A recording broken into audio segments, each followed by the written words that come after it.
Welcome back, students. We are moving further in UPSC MCQ series. So today we will do MCQ of ancient India, and our first question is: which one of the following port handled the North Indian trade during the Gupta period? कि इनमें से कौन सा port है जो north Indian trade को control करता था गुप्तास के टाइम पे? तो वो है अभी जो भड़ोच है वो है अरेबियन सी में, गुजरात में है। कैम्बे है, वो भी गुजरात में है, तो वेस्ट कोस्ट की साइड है। ठीक है। और जो ताम्रलिप्ति है बे ऑफ बंगाल में। ठीक है। तो इससे कंट्रोल करते थे वो पूरे के पूरे नॉर्थ इंडिया के पूरे ट्रेड को ताम्रलिप्ति से कंट्रोल करते थे। तो ऑप्शन ए इज राइट।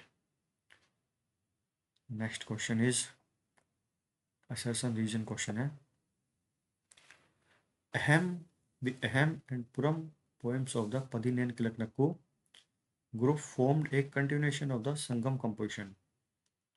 जो अहम और पुरम पोइम है पदिनेन किलकनक्कू क्या है, जो ये पदिनेन किलकनक्कू मतलब है जो 18 माइनर वर्क हैं, जो 18 छोटी छोटी पोइम है, वो उनको बोलते हैं पदिनेन किलकनक्कू।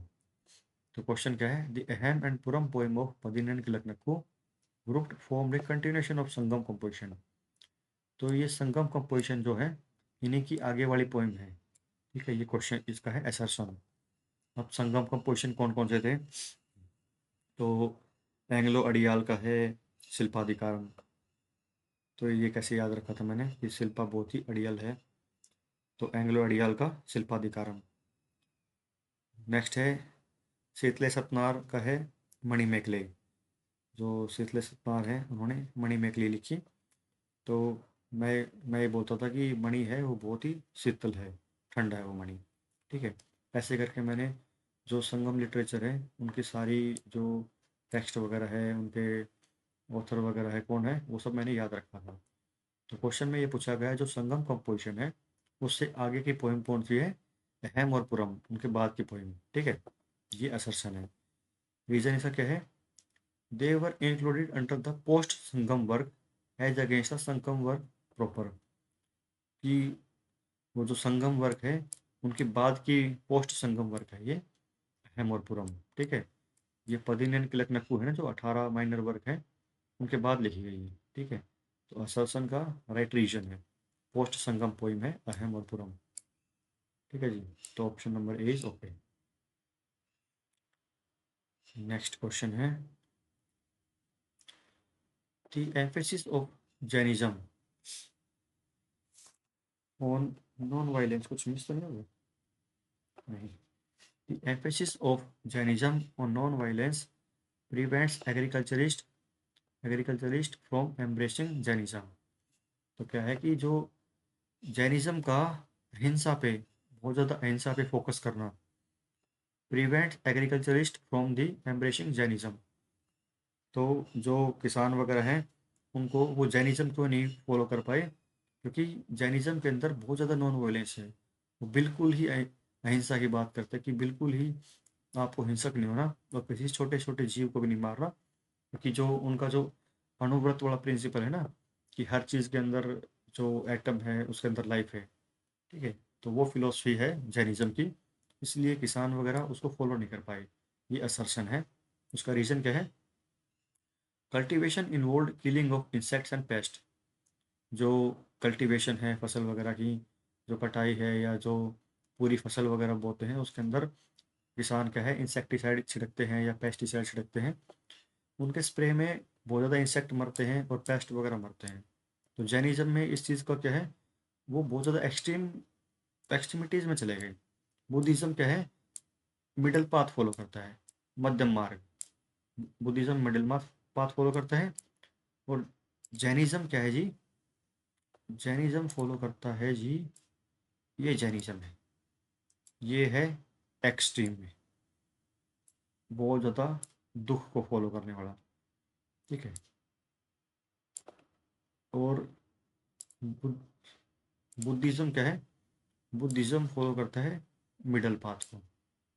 अब जैनिज्म वाले ये बोल रहे हैं कि आपको किसी को नहीं मारना, लेकिन किसान क्या है, किसान को तो अपनी फसल लेने के लिए इंसेक्टिसाइड छिड़कना पड़ेगा, इसलिए वो जैनिज्म को फॉलो नहीं कर पाए। तो यही मेन रीज़न है कि किसान है वो जैनिज्म को फॉलो नहीं कर पाए, क्योंकि वो इंसेक्ट वगैरह को मारते हैं। तो ये राइट आंसर है इसका, A. Both A and R true, and R is correct explanation of A. Next question, the origin of feudal system in ancient India can be traced to military campaign। तो जो feudal system है, feudal system क्या है कि आपने कोई area capture किया, किसी किंग ने कोई एरिया कैप्चर किया, उसको उस पर कंट्रोलिंग करने के लिए छोटे छोटे मीन्स उसने जो ज़मींदार है या जिसकी छोटी मोटी आर्मी है उसको सबलेट कर दिया, कि उधार दे दिया, सबलेट कर दिया कि आप आर्मी रखो और हमें जब इसकी ज़रूरत होगी तो हम आपको बुला लेंगे, ठीक है, उसके बदले में जब तक आप हमें टैक्स वगैरह पे करो। The origin of feudal system in ancient India can be traced to military campaign. ठीक है, ये ओके है कि जो मिलिट्री कैंपेन हुआ करते हैं, जो अलग अलग जगह पे किसी एरिया को कैप्चर करने के लिए जाया करते हैं, तो वहाँ से इसका फ्यूडल सिस्टम का ओरिजिन होता है। क्योंकि कोई भी कितना बड़ा किंग हो, वो पूरे एरिया के ऊपर कंट्रोल नहीं रख सकता। उसको जो ज़मीन है, वो जो लैंड है, वो फर्दर किसी को देनी पड़ेगी, ठीक है, और वो फर्दर किसी को देगा तभी उस पर कंट्रोलिंग कर सकता है, वो है फ्यूडल सिस्टम। उसके लिए वो मिलिट्री कैंपेन करते थे, दूर दूर जाया करते हैं, आर्मी वगैरह भेजा करते हैं, ठीक है। रीजन क्या है, there was considerable expansion of feudal system during the Guptas period. ये कह रहा है कि गुप्ताज के टाइम पे भी जो फ्यूडल सिस्टम है वो बहुत ज़्यादा था, बहुत ज़्यादा हुआ, फ्यूडल सिस्टम हुआ। तो दोनों ही ऑप्शन आप देखो कि ऑप्शन दोनों ही ओके हैं, बट ये इसको करेक्टली एक्सप्लेन नहीं कर रहा, ठीक है, कि गुप्ताज के टाइम पे था और एशियन इंडिया के टाइम पे था। ये नहीं बताया कि उसकी स्टार्टिंग वगैरह कहाँ है, ये इसमें ओरिजिन पूछ रहा है कि ओरिजिन मिलिट्री कैंपेन से है, ये नहीं बता रहा कि ओरिजिन कहाँ से है, ठीक है। तो बोथ ऑप्शन ओके, बट वो आर इसको ट्रूली एक्सप्लेन नहीं कर रहा इसको, ठीक है। तो बी ऑप्शन इज राइट। अब गुप्ताज का जो फेलर है कि वो है तो बहुत बड़ा, मतलब वो डायनेस्टी, लेकिन जो फेल हो रही है वो उसका फ्यूडल सिस्टम ही है, ठीक है। क्या है, उन्होंने डिसेंट्रलाइज कर दिया चीज़ों को, बहुत ज़्यादा डिसेंट्रलाइज कर दिया अलग अलग एरिया में। तो डिसेंट्रलाइजेशन की वजह से या फ्यूडल सिस्टम की वजह से इंडिया में जो गुप्ताज का पीरियड है वो ख़त्म होता है, ठीक है। Next question, Ashoka annexed Kalinga to Mauryan empire. Ashoka ने कलिंग को, प्रेजेंट डे उड़ीसा को, मौर्यन एम्पायर में एनेक्स कर लिया, अपने साथ जोड़ लिया। रीजन क्या है, Kalinga control the land and sea route to south India.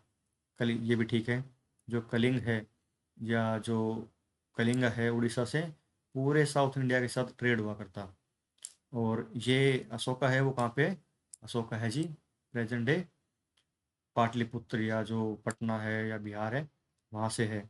तो उसको साउथ को कंट्रोल करने के लिए अशोका को ये उड़ीसा वाला एरिया है जो कलिंग है उसको कंट्रोल करना था, तो उन्होंने इसको कैप्चर किया, अपने साथ अनेक्स किया। तो इसका ये भी ओके है और इसको राइटली एक्सप्लेन भी कर रहा है इस चीज़ को, ठीक है। तो ऑप्शन ए इज राइट, कि अशोका ने कलिंग को, कलिंगा है उसको एनेक्स किया ताकि वो लैंड और सी रूट को कंट्रोल कर सके साउथ इंडिया के। नेक्स्ट क्वेश्चन है, the practice of military governorship was first introduce in India. जो मिलिट्री गवर्नरशिप है कि मिलिट्री का गवर्नर वगैरह होगा और वो एक एरिया कंट्रोल करेगा, वो फर्स्ट टाइम इंडिया में किसने इंट्रोड्यूस किया था? वो इंट्रोड्यूस किया था ग्रीक्स ने, ठीक है। मैंने क्रोनोलॉजी बताई थी कि सबसे पहले इंडिया में इंडो ग्रीक्स आए थे, ठीक है। फिर आए थे ये सेकंड नंबर पे आए थे सक्स, ठीक है। फिर आए थे पार्थिशियन या पल्लव, पार्थिशियन उसके बाद आए थे। फिर आए थे कुशाणाज, ठीक है। तो सबसे पहले इंडो ग्रीक जो आए थे, इन्होंने ही गवर्नरशिप स्टार्ट कर दी थी। इंडो ग्रीक में आप नाम सुनेंगे मिनेंडर का, जिनका कन्वर्सेशन भी है नागसेन के साथ, वो मिलिंद पन्नो के नाम से। तो इन्होंने सबसे पहले मिलिट्री गवर्नरशिप स्टार्ट की थी। ठीक है, A option is right. Next question is which one of the following dynasties were ruling over north India at the time of Alexander invasion. Alexander है, उनके इन्वेजन के टाइम पे इंडिया के अंदर कौन सी डायनेस्टी थी नॉर्थ इंडिया के अंदर। तो जी अलेक्जेंडर है, उसके टाइम पे थी नंद डायनेस्टी। यहाँ कंफ्यूज नहीं होना, नंदा और मौर्याज में। उस टाइम पे घनानंद हुआ करते थे यहाँ पे। घनानंद, अलेक्जेंडर नॉर्थ वेस्ट से इंडिया की साइड आ रहा है अलेक्जेंडर।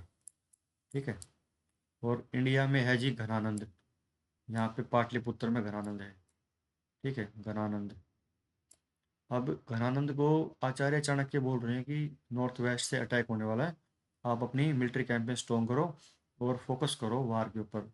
घनानंद को क्या है, वो लग्जरियस टाइप की पर्सनैलिटी है, वो इन सब चीज़ों में पढ़ना नहीं चाहता। तो फिर क्या है, वो घनानंद आचार्य चाणक्य की बेइज्जती भी कर देते हैं।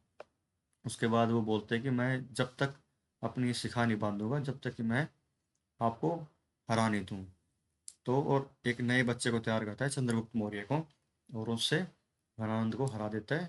उसके बाद जो चंद्रगुप्त मौर्य है वो सेल्यूकस निकेटर को हरा देता है, जो अलेक्जेंडर है ना, इनका जो सेनापति है, या जो जिसको उन्होंने ये प्रेजेंट डे ईरान वाला एरिया दे रखा था। ठीक है, ईरान वाला एरिया है, उस एरिया में अलेक्जेंडर का जो सेनापति है, ठीक है, उसको हरा देते हैं चंद्रगुप्त मौर्य जी। तो अलेक्जेंडर के इन्वेजन के टाइम पे नंदा डायनेस्टी थी। उसके बाद जो ये चंद्रगुप्त मौर्य है, ये जो मौर्य चंद्रगुप्त मौर्य है वो मौर्य डायनेस्टी स्टार्ट करेंगे। फिर जो लास्ट मौर्यन रूलर हैं बृहद्रथ, उसको मार के शुंगा डायनेस्टी स्टार्ट होगी। और उनके जो लास्ट रूलर है शुंगा के, पुष्यमित्र, जो पुष्यमित्र शुंग है ना, वो बृहद्रथ को मार के, जो मौर्यन किंग थे उनको मार के शुंगा डायनेस्टी स्टार्ट करेंगे। और शुंगा के बाद कण्व डायनेस्टी स्टार्ट होगी। ठीक है, ये क्रोनोलॉजी जैसे चल रही है, नंदा, फिर मौर्य, फिर शुंगास, फिर कण्व। ठीक है, तो जी क्वेश्चन में जो पूछा गया है वही रखते हैं अभी, कि अलेक्जेंडर के टाइम पे, अलेक्जेंडर के इन्वेजन के टाइम पे इंडिया में कौन सी डायनेस्टी थी, वो थी नंदा डायनेस्टी। घनानंद वहाँ पे रूलर थे। Next question, Hoysalas monuments are found in, जो साउथ की जो होयसाला है डायनेस्टी, उसके जो मोनूमेंट्स हैं, ठीक है, वो कहाँ कहाँ मिलते हैं। अब होयसाला की कैपिटल कौन सी थी, हेलेबीड थी या बेलूर थी, दोनों इनकी कैपिटल ही थी। तो इन्हीं के अंदर उनके क्या है, मोनूमेंट्स वगैरह मिलते हैं। हम्पी किसकी कैपिटल थी, हम्पी थी विजयनगर एम्पायर की। हम्पी थी विजयनगर एम्पायर की, विजयनगर एम्पायर की कैपिटल थी हम्पी। मैसूर और बेंगलोर ये क्या है, किसके टाइम पे आते हैं, टीपू सुल्तान के टाइम पे आते हैं। फर्स्ट टाइम जो मैसूर कहीं पिक्चर में आता है तो वो है टीपू के टाइम पे। श्रृंगेरी भी उन्हीं के टाइम पे आता है। तो right answer is Halebid and Belur. ठीक है, ये होयसाला की मोनूमेंट्स है। अब एक क्वेश्चन और आता है कि होयसाला के जो मोनूमेंट्स हैं वो क्या है, जो स्टार है ना, स्टार जैसे बनता है, कैसे बनाओ, अब स्टार मेरे को ज़्यादा बनाना भी नहीं आता ना, ऐसे स्टार बनाते बच्चे, ऐसे। तो होयसाला के मोनूमेंट्स है ना, वो स्टार शेप में है, स्टेलर शेप बोलते हैं उसको, STELLAR, स्टेलर शेप है। ठीक है, जितने भी मोनूमेंट आप देखोगे होयसाला के किंगडम के, उसमें आर्किटेक्चर में आप देखोगे तो स्टेलर फॉर्म में है, वो स्टार की फॉर्म में है। ठीक है, ये बहुत ही यूनिक फीचर है, और ये क्वेश्चन बहुत बार रिपीट हुआ है। Next question, which one of the following pair is correctly match, इनमें से कौन सा ऑप्शन है वो करेक्टली मैच है। तो फर्स्ट पढ़ते हैं, दी हड़प्पन सिविलाइजेशन। हड़प्पन सिविलाइजेशन जो मैंने NCERT करवाई है उसके अंदर मैंने क्लियरली वो पिक्चर भी डाली है, रेड पोट्री है। तो हड़प्पन के टाइम पे रेड पोट्री थी। ठीक है, उसके बाद ये पेंटेड ग्रेवियर कब आती है, कि जब ये लेटर वैदिक पीरियड पे आती है। लेटर वैदिक पीरियड में पेंटेड ग्रेवियर आती है। तो ये ऑप्शन हो गया रॉन्ग।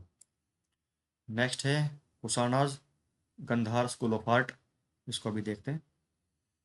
नेक्स्ट है मुगल अजंता पेंटिंग। अब अजंता की जो पेंटिंग है वो गुप्ता पीरियड के टाइम पे स्टार्ट होती है, गुप्तास के टाइम पे स्टार्ट होती है अजंता की पेंटिंग। अजंता कहाँ पे?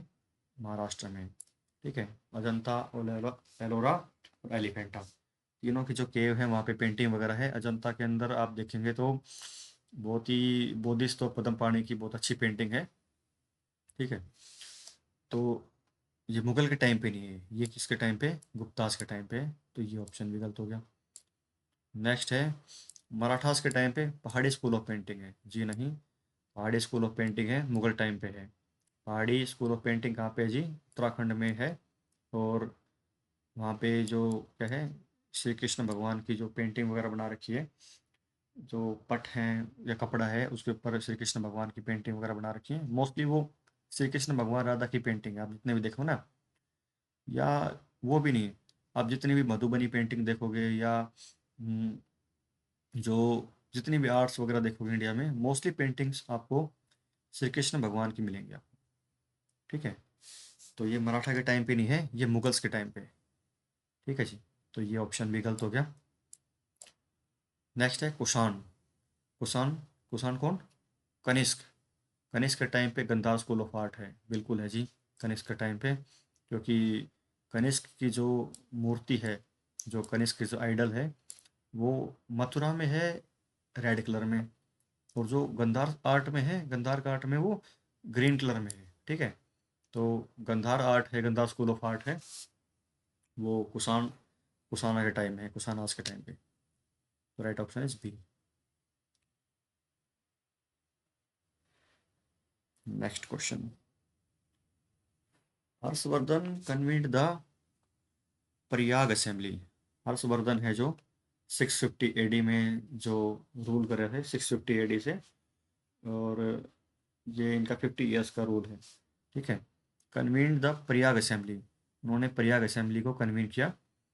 ये असर्शन है, रीजन है he wanted to popularize only the Mahayana form of Buddhism. ये भी ओके है कि जो महायान है बुद्धिज्म है, तो उसको पॉपुलराइज करना चाह रहे थे, ये बात ही बिल्कुल ओके है।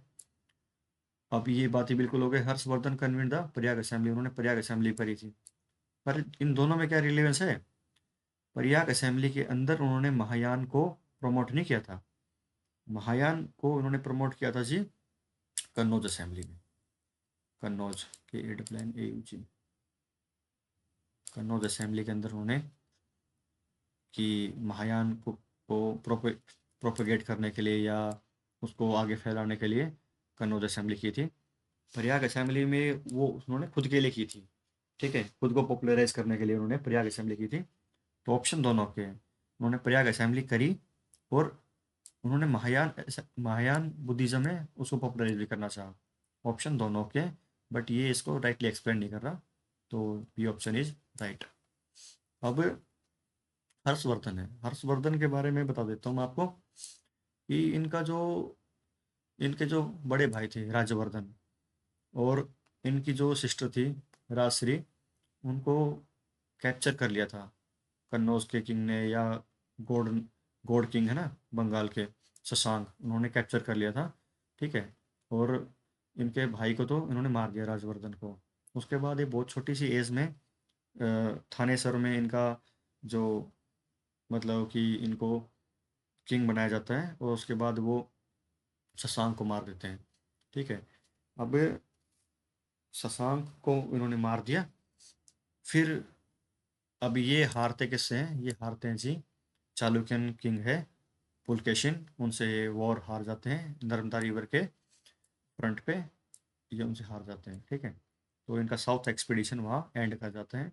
तो साउथ की साइड ये एक्सटेंड करना चाह रहे हैं ना बार बार, तो पुलकेशिन इनको स्टॉप कर देता है। ये इनकी जर्नी रही। नेक्स्ट क्वेश्चन जी,